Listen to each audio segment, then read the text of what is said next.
Data visualization is a primary tool in a working data scientist's toolbox. Let's see how to do it with pandas. For convenience, we import pandas as PD and matplotlib.pyplot as PLT. We load the Apple stock data into a data frame using read CSV. Notice we use the options parse date equals true and index call equals date to force a datetime64 index. Again, we'll use these indexes a lot with time series shortly. Also observe entries in the volume column are significantly larger in magnitude than other columns. Now we assign close R by indexing Apple close, yielding a series, and applying the values method, yielding a NumPy array.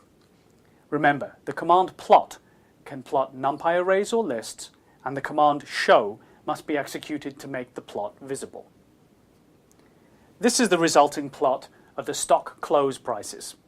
Notice the horizontal axis of the plot corresponds to date indices of the array. We can actually plot pandas series directly.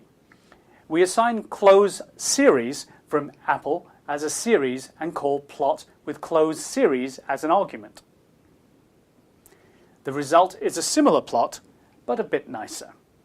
The plot function automatically uses the series' datetime index to label the horizontal axis. An even nicer alternative is to use the pandas series plot method, that is, apply closeSeries.plot. The result is as before, but with even more formatting and the axis labels and the name on the axis, date, inferred from the index name. In fact, pandas data frames have a plot method just like pandas series. Calling apple.plot plots all of the columns of the data frame Apple on the same axis. Pandas plots each numerical column against the index and uses the column labels in the legend.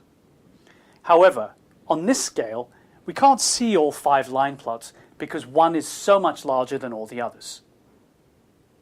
We can produce a similar plot using plot.plot from the matplotlib using the data frame as argument. This implicitly draws all of the numeric columns of Apple against the index. The figure resembles the one plotted using the data frame method plot, but there is no legend and no title on the date axis. Again, the volume column dominates the other 5 curves and they cannot be seen on the same scale. To remedy that problem, draw the plot again and call yscale_log. This matplotlib function sets a logarithmic scale on the vertical axis. The legend still appears automatically, but now we can distinguish volumes on the order of 10 to the 7 from other price values on the order of 10 to the 2. Any matplotlib options can be used to customize a series or data frame figure. For instance, we can abstract the open and close series and plot them separately, specifying the colors, line styles, and legend labels. We zoomed the axis in to the year 2001 with the vertical scale from 0 to 100, and we explicitly place a legend. To find out more about matplotlib customization, see our course on data visualization in Python. Notice again, the horizontal date ticks are labeled for us cleanly. Finally, having drawn a figure, it's useful to be able to save it for future use.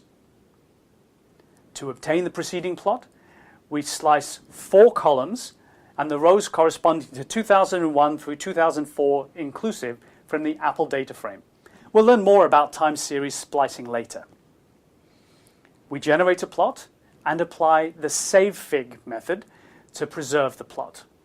Savefig can infer the file format, for instance, PNG, JPEG, PDF, and others, from the suffix of the file name. Now it's your turn to make some fancy plots using pandas in the exercises.